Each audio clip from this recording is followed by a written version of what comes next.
I want to introduce our next speaker. We have Brian Moyer with us today, joining us from across the state line. And he's with Penn State Extension, and he's going to be talking to us about some tips for working with your processor and for marketing your cuts. So Brian, I made you a co-host. You should be able to share. Okay. Are you seeing my presentation? Yes, I see it, and I also can hear you. So yeah. I think you're good. We'll see if it's good. You still see it, or you seeing the presenter view? Nope, you're correct. You're good. Wow, that's a shock. Okay. Thank you so much, and thanks for inviting me. I'm happy to join you all today. And it seems like it's hopefully I have what be helpful to you all in given the two beginning and ending discussions here. My background is in direct-to-consumer sales. I also had raised pasture-based livestock for 12 years on our own small farm here in Berks County, Pennsylvania. So what I'm going to focus on is looking at like this first half. We're looking at which business are you in? Obviously there's multiple businesses within a farm. And so as was discussed earlier, you have your breeding herd, you have your feeding and finishing. They could be two separate businesses in themselves. The idea being is that, so is your breeding herd, is that profitable? And when it goes on to feeding and finishing, is that profitable? And then it goes on to processing, the marketing side of the business, and sales. So basically, I'd look at it as almost as either you can look at it as four separate businesses, or at least two, one a production end and one the marketing end. So I'm going to focus on the marketing end, and that has to do with the processing and then ultimately sales. So what I'm going to share with you this morning is, well, of course, over the pandemic, it's been a challenge with processing. So what can we do to work with our processors to make sure we have the slots that we need to process our animals? And within that, looking at your yields, understanding the yields of your animals to know that we're getting the most from our processing. And in that, by the time you get those boxes of meat back, what are your break-even costs under that? And then some tips also for like retaining those customers. We may have had new customers come to us over the pandemic, and how do we make sure that they stick around? So working with your butcher, some things to consider. The one is you both have the same goals in the fact that you both want to put out there the best possible product that you can. You want that from your animals, and the butcher wants to give that to you.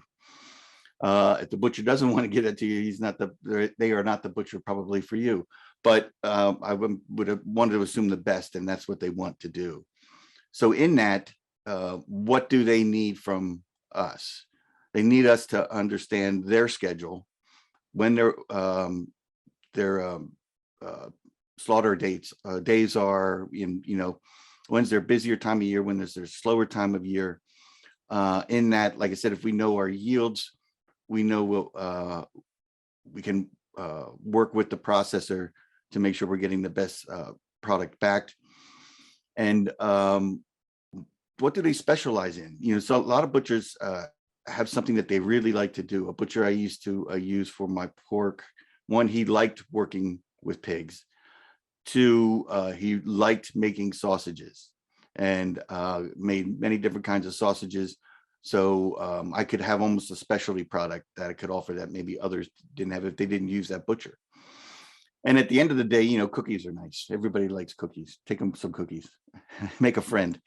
The diversifying your processing is something you could consider. I know I work with a number of farms that they don't want to work with multiple processors, but yet they're frustrated with not being able to get in with their current processor. They like the products they get back, but there's, some chaos going on. So the question is what is more important? Is meeting your customer demands. I was working with one farm that they had taking about a half a dozen pigs to their processor, and because of chaos with the help that they were not having at the processing plant, sent them home with 3 of the pigs. And they're like, what are we supposed to do with these 3 pigs now? They were scheduled to be slaughtered today. That was it. But no, they had to take them home for another week because he couldn't process them. So, what are your alternatives with that? Is there, I'm not sure if Maryland has state inspection. Pennsylvania does not. I had worked for a short time up in Vermont where they have both USDA and state inspection. And the nice thing is that it lets up some bottlenecks in there. If there is state inspection to take, and you're not looking to sell cuts out of state, take advantage of that. But also in the with the pandemic and some of these customers, or even our existing customers, if they were not able to get meat at the beginning of the pandemic, that started looking at having freezers. And is there opportunities? There's more opportunities in the freezer trade than I think there has been in previous years. And so what's our possibility of being able to sell, wholes, halves, and quarters, working with a custom processor? And so kind of diversifying our what we're also offering for our customers. And are there any ones that do specialty products? I know in the Lehigh Valley here, there's a couple of processors that just do like specialty sausages, so they can take your meat and make this value-added product for you. Is there options for that in your area? And do we need to adjust our production to match the processing? So in that question, for production to match the processing, do we need to adjust our breeding program? That's asking a lot. I understand that. But there are times of the year that are like right now where most processors are slower than they are in the fall. And is there a way we can adjust some of our breeding program that we're having product made in the fall? I mean, in this time of year when it's slower, it's easier to get animals booked. And the processor likes that because they want to be operating year round. So if there's possibilities there. Processing dates way out, and as probably most of sometimes we're booking animals that haven't been born yet, but that's the way it is. And so you're going to have your schedule to match that. Are there alternative cut and wrap facilities that you can use? In other words, if your butcher is rather booked, can they still slaughter the animal for you and you take those primals to another cut and wrap facility to have your cuts made if you're looking to sell cuts? So that's some things to consider with that. But this I took from here up in my way here, Lehigh Valley Meats. This was from their website, and communication is key. And I thought it was important enough for them to try to develop that communication from the get-go of, this is what we'll do for you. This is what we need you to do for us. The animals will be inspected before and after slaughter according to USDA requirements. Not responsible for any animal or animals until they have been safely unloaded into our pens. Then it's their responsibility. Lehigh Valley Meats will provide secure corral for your animal or animals while they await slaughter. All animals must be delivered in a properly ventilated livestock trailer or truck. Animals will be handled in a professional manner according to all humane handling laws. So to me, if I'm a producer looking at that, I know what's expected of me and what I can expect of the processor. And it's a good way of starting communication, which is vital in making these relationships work, because in the long run, there's only so much we know about their business. We know our business, we know how to raise these animals, and ideally, but we may not fully understand their animal. And we tend to I'll give you an example. When I was at Lehigh Valley Meats looking at when they were looking to expand, and I'm looking in his cooler with carcasses hanging there, and I saw this beef carcass hanging there. I said, how long of a hanging time are you going to give that? Will that be 14 days? And he says, no. He said, this particular animal is going to be best at, I think he said 8 or 10 days. And that's going to be at its peak. And I can butcher that then. And so, being able to understand that just because we read something and looking at somebody says that this amount of hanging time is absolutely critical for what we need, working with your processor to understand what, and I like the fact that he said that this is what the best I can do for this farmer, for this animal that they brought me. So having those conversations and understanding is really, really vital. So let's look at what yields are. And we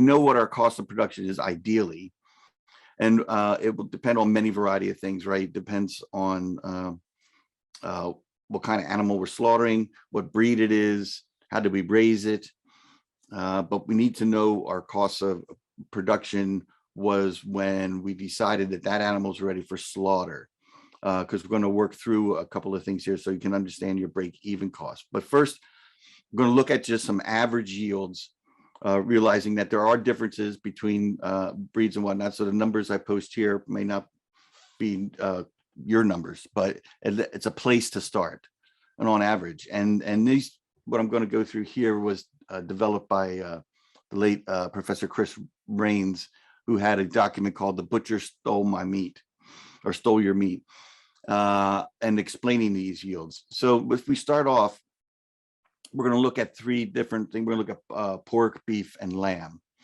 But so starting with pork, dressed carcass average would be around 70% of the live weight of the animal. So in this example, the live weight was 245 pounds, which gave us a carcass weight of 176 pounds.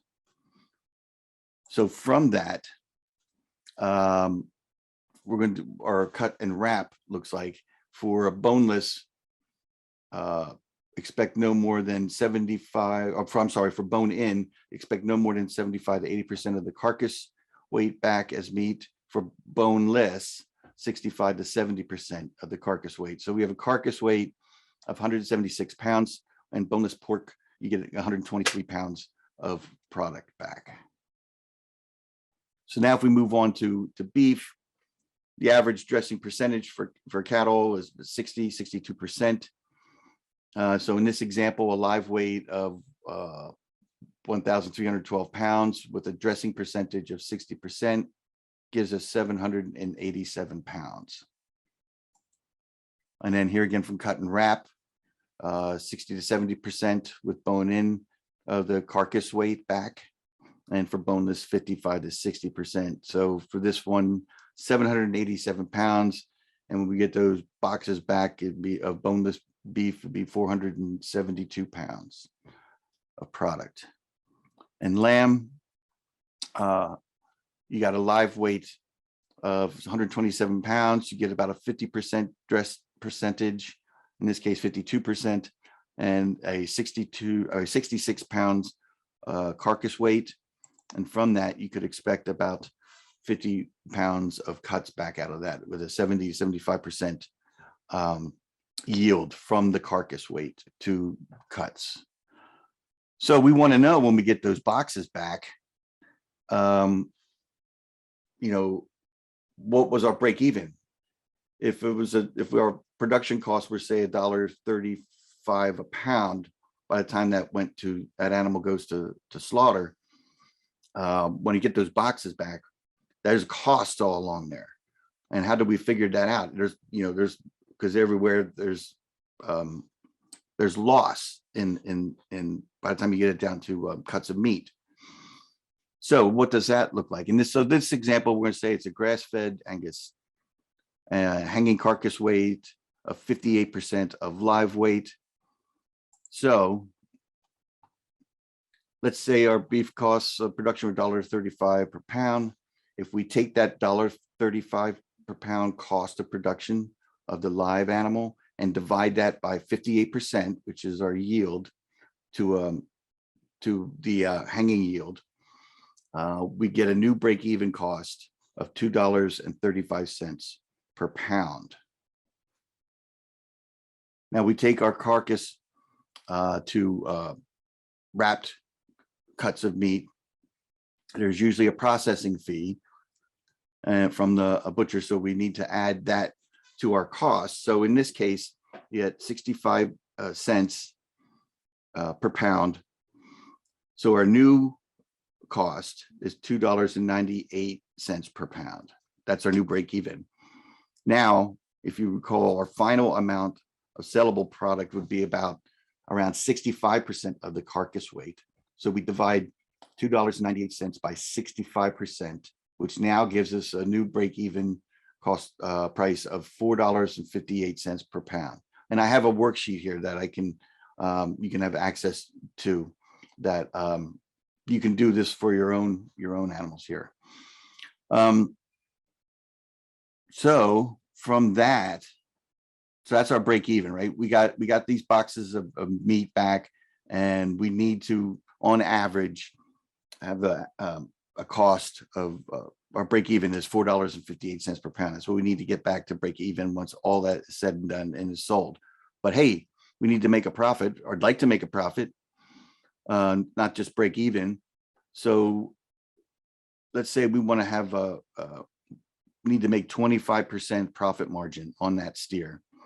So you take $4.58 divided by 75%, and now you get $6.11. So if at the end of the day, everything is sold and we averaged out $6.11 per pound, we would have a profit of 25% on our animal. So with that, this is the document I was talking about. It's interactive, so you can put your numbers in. You can put your numbers in, and it'll calculate it for you, or what your new break even, and also you figure in what your percentage profit margin you need for that. And this is, of course, over here on the right is everything that the slides that we just went through. So, and you can print it out once you calculate it all. You can see there's a print form button. So just so you have it, because this is a snapshot in time, right? You don't have to do this for every single animal. You just need to do this, a couple of times, maybe, just to make sure you're still on track, maybe once a year. To get that form, I'm going to leave this up for a second. There's the QR code here that would take you right to the article that kind of covers what we just went over, but then there's a link to download that form. And also there's the link there if you just want to cut and paste that. But at the moment, while people are, maybe if you're interested in that, want to give people enough time, and there was a lot of stuff to cover right there before I go into some marketing. Is there any questions I can answer up front? Someone says here, I'm intrigued at opportunities to work with custom exempt processors to sell quarters and halves. How can you market direct to consumers when you don't have enough inspected slaughter capacity? Access the form to print at home. Yes, this question here. There. Thank you, Amanda, for putting that in the chat. I'm not sure if I fully understand the question. The opportunities to work with custom exempt processors, sell quarters and halves direct to consumers when you don't have enough inspected capacity. Well, that's the opportunity there, right? If you've tracked customers that are interested in filling a freezer, working with that custom exempt processor can do that, because ideally they own the animal. The customer owns the animal, and the custom exempt processor is just doing the processing for them, as opposed to because that is the problem, right? If their inspected slaughter capacity is low, we need to find alternatives to still move our product. Let me see one more here, then I can move on. Yeah, how to sell uninspected meat. So that's it. It is reaching out to finding those customers that are willing to buy half, wholes, quarters, in that capacity.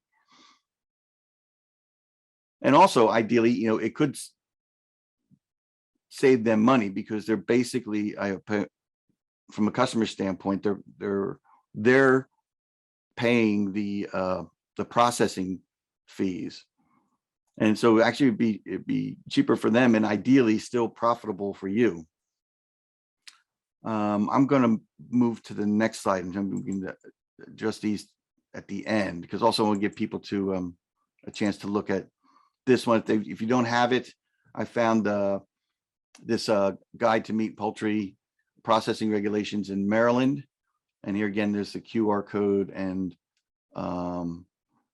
maybe Amanda, do you want to put that in the that link in the chat as well too, in case people needed that document?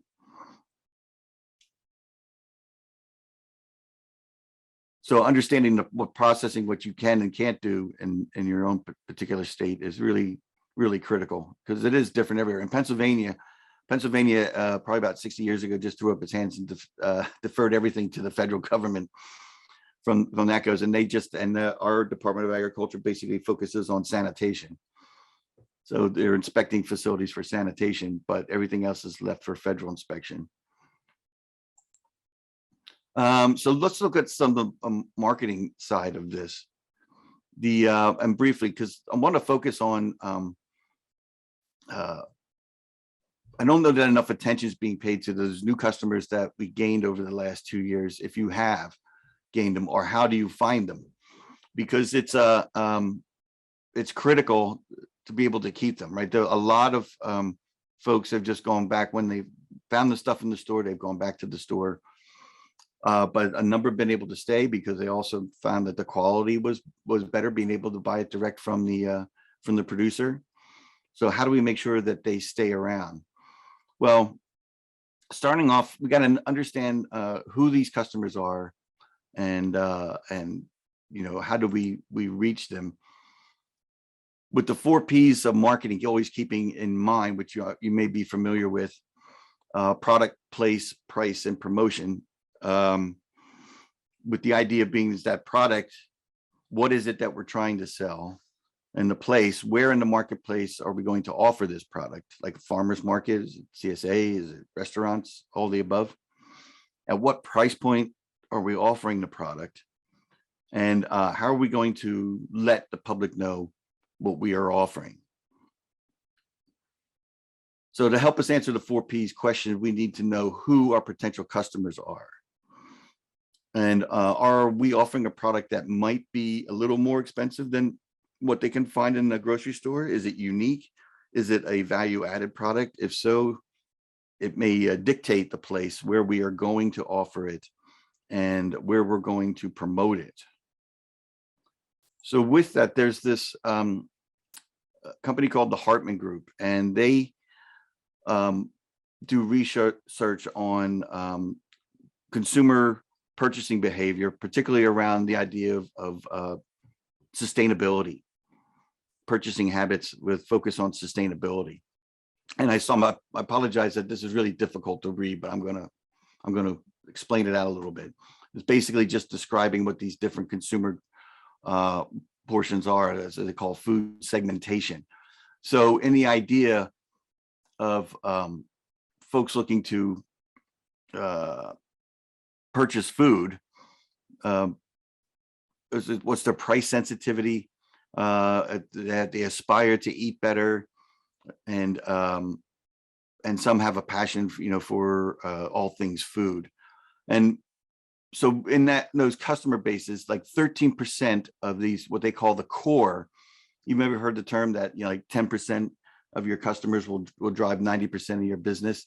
That's like these folks. They really pay attention to their purchases and sustainability, what packaging is. They're the ones that want to know how the animal was raised. What was its life? Did it have a good life and one bad day? And mid-level are folks that, they consider themselves maybe foodies. They like to cook on the weekends. They like a little more convenience.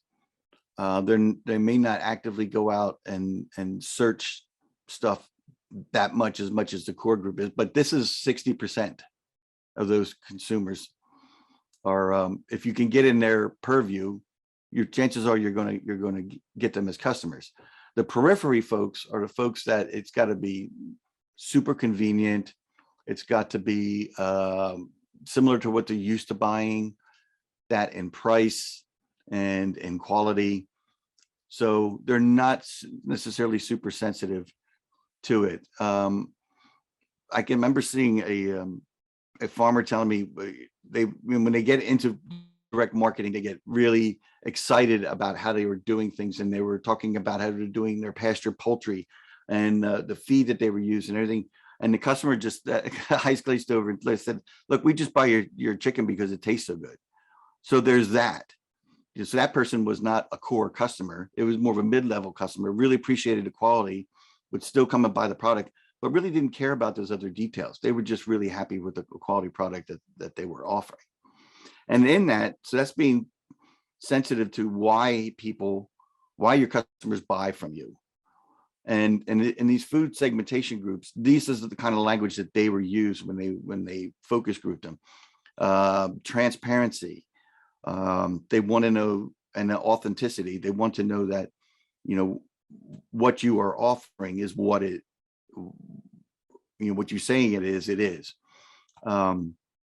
They want that kind of authentic authenticity about their products. They want it to be local. They want to have some personal benefit from them. Is it higher in omega-3 fatty acids? There's going to be some that maybe care about that it's going to give them some kind of personal benefit and experience.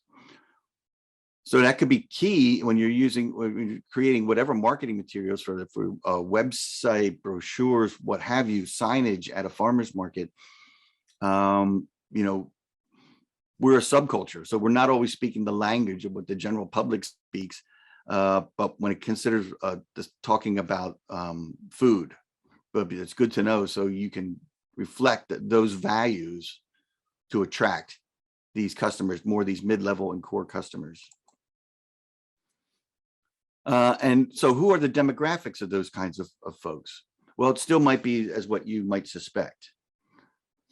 And but it's key to knowing who your customers are, why they buy, and what they think about the experience will help you develop effective strategies for retaining those customers. So understanding those demographic information is really critical. Like I said, suburban, urban, still mostly female buying for the household, although that has been changing too, at least what I've seen from organizations like the Hartman Group, that it's almost more 50-50 split. But still, you can still assume that mostly women are buying food for the household, 30 to 49 years of age, educated, like consume organic foods. And also probably because if they have younger children, we may have, I don't know what your 20s were like, but in my 20s, my diet was not that good. But once you have little ones that you need to feed, you start really thinking about, well, what's the quality of food I'm bringing into this house that I have to feed these children with? And so that's still a portion of the folks in the marketplace. But something to know, if that is the case, is still that families with young children are not the ones shopping at farmers markets primarily. And primarily that group is still over 50 years of age, overwhelmingly. So understanding who you're trying to reach is really, really key. If you're looking to reach folks with that family and maybe to be able to offer quantities of beef, like some freezer beef, it's going to be more through internet and social media. You'll reach those folks rather than thinking they're coming to the farmers market and being able to reach them that way. So your marketing strategy is going to depend on who you're trying to target your market to. I like this screenshot that I took because I think it speaks perfectly to what the customer's expectations are. Because the one thing you don't see on here outside of the silhouette is an animal. For the most part, the customer is not interested. They're not, I mean, I look at so many websites from folks offering beef, and one of the first things they're talking about is their breed and, is the breed of animals that they have. For the most part, a majority, some of your customers here, some of the core customers, that 10 to 13% may really care about that. But I would argue that a majority don't. But what they do want to know is, you can see right here, you get this plate of like a gourmet cooked steak. They want to know they're going to have that eating experience, and that animal came from that existence, from this banner at the top of the nice hayfield there.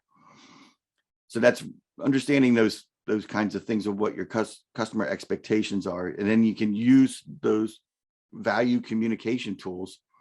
You can connect with those customers you're trying to reach. And the same thing here. This is obviously not meat, but I was at DuPont Circle a few years ago. And it was towards the end of the market day, and this was this lady who was selling honey products, and she had this comb, honey in a comb, in this very fancy box with this ribbon tied around it, and they were displayed on these blocks of wood. She had one left out of, I don't know how many she brought that day. It was quite a few, I'm sure. And but she was selling them for like, I don't know, it was ridiculous. It was like 15, 20 bucks a piece, but she was obviously getting it because, there was a certain message to the consumer that you had never tasted honey like this. And so this is an experience you're only going to get from our products. I just thought it was a unique way of doing that. But ultimately, your goal was trying to tell your story, right? You're trying to, you could argue not selling meat, you're selling your farm and your farm's story and what's unique about your farm and your business. So within that, then your neighbor isn't necessarily your competition. It's just a matter, because there's no two farms alike, right? We know that, but so being able to effectively tell your story is really key. So improving some customer retention, it is about that education, and through our marketing materials, does the customer understand? Do they know our schedule of when we have product to offer, where we have product to offer, how often do we have product to offer, tips on how to properly cook the meats that you're offering and storing them properly, so they don't ruin the experience because of their lack of knowledge of how to handle it. Are there weather events that affect your farm that you communicate that either through your social media or however you're communicating with your customers? And with that, also harvest schedules. It's the idea of trying to make them feel part of the farm. You are their farmer. And so keeping those communications, even through the winter, are really, really critical, and is really key to maintaining that customer base. The idea that this has been critical for CSAs. Good CSAs had learned this a long time ago, that because originally farms that wanted to do a CSA model did it because they didn't want to deal with the marketing. They didn't want to deal with, they just wanted to have the community should just support what they would do. And initially they do, but then you wind up like with the retention of losing 50% of those customers every year. You got to replace those customers every year just because people do different things and move on, or they, or felt that they were getting too much food in a lot of cases, and people move. So understanding why your customers buy and how they purchase is really critical. What do they think of the product? How are they using your products? Is there a way we can evaluate the experience your customers are experiencing your products? Is there something they want differently? I didn't know. So we were raising lamb, and at the farmers market I was at and managing, I had lamb shanks. Had no idea what to do with lamb shanks, but it was customers being able to tell me. It was a couple looking up at that. And of course, I was selling them cheap because I think there's not much to a lamb shank. It's not like a beef shank.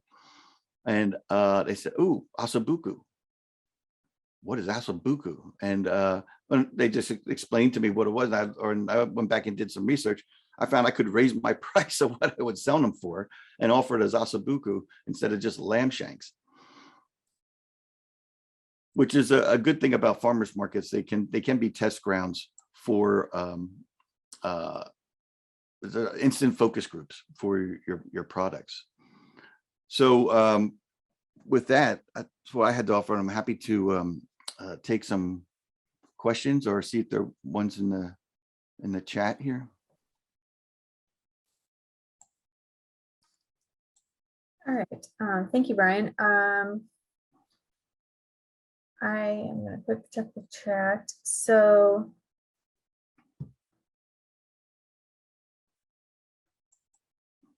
so I think the only question so far is the one you already had started to address, which was the question on not selling quote unquote uninspected meat. I wonder if maybe to kind of elaborate that on a little bit further, you might touch on just kind of the difference between like a USDA inspected facility versus a custom exempt facility, and maybe like, what those differences are. Okay, sure. So USDA inspected facility has a USDA inspector there. That is, as in one slide showed, what like Lehigh Valley Meat said, the animals inspected before slaughter and after slaughter, and then also the inspection for the cutting and wrapping. And then so that allows when the owner of those products to be able to sell individual cuts at a farmer's market at your farm. So you could sell, individual steaks and whatnot. Custom does not have a federal inspector. It generally has usually a state inspection for sanitation, that everything is done cleanly. And then ideally, you would say, let's take it's a pig, and you have two households that are interested in buying pork from you, and so you could sell a half a pig to each one of those households, and take that pig to the custom butcher, and give the names of those people to the custom butcher, and they usually then call those now owners of their halves about how they want their animal butcher, how they want it cut, and then work through a cut sheet with them. So, and in that case, the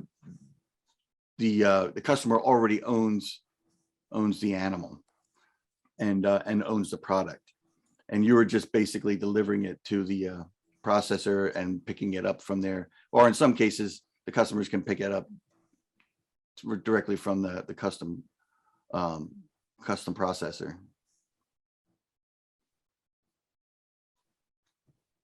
I see, Richard, you have your hand raised. If you have a further elaboration on that question, feel free to either put it in the chat, or you can go ahead and probably unmute yourself. I think you should have the ability to do that. He had asked, yeah, how to sell uninspected.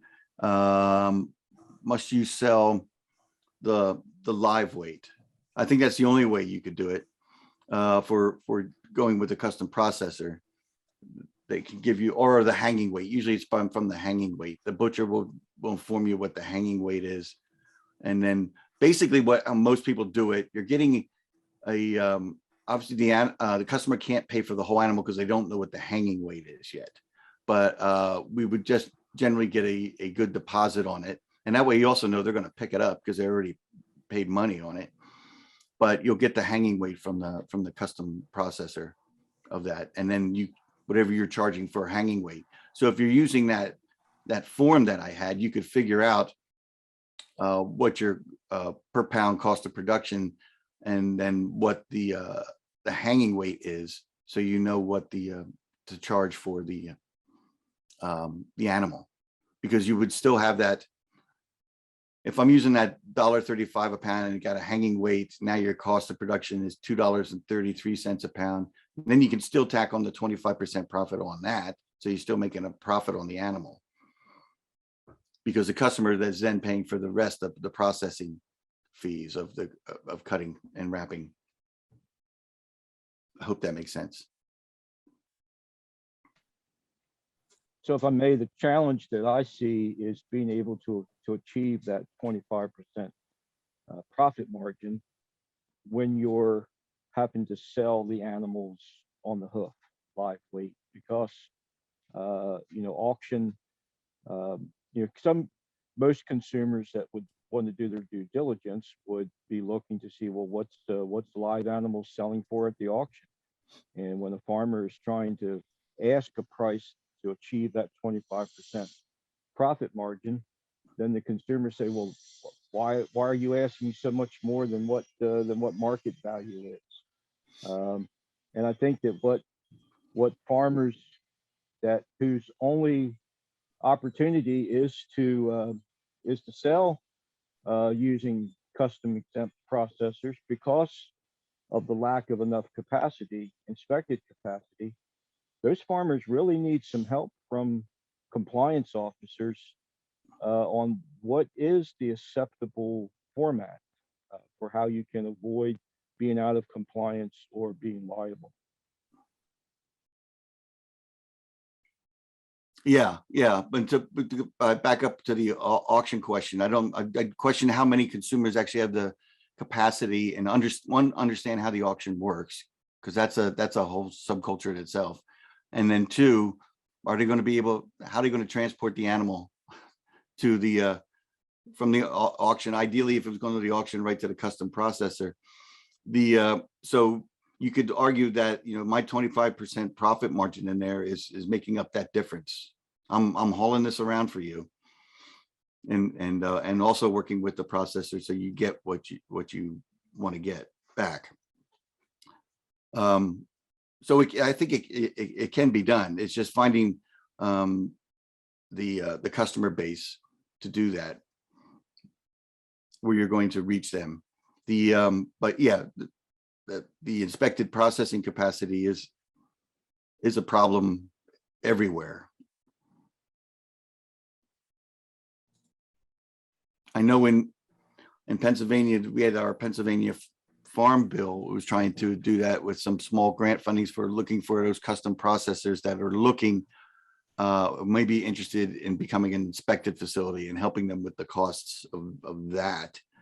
The question is, how many custom processors are out there that want to do that?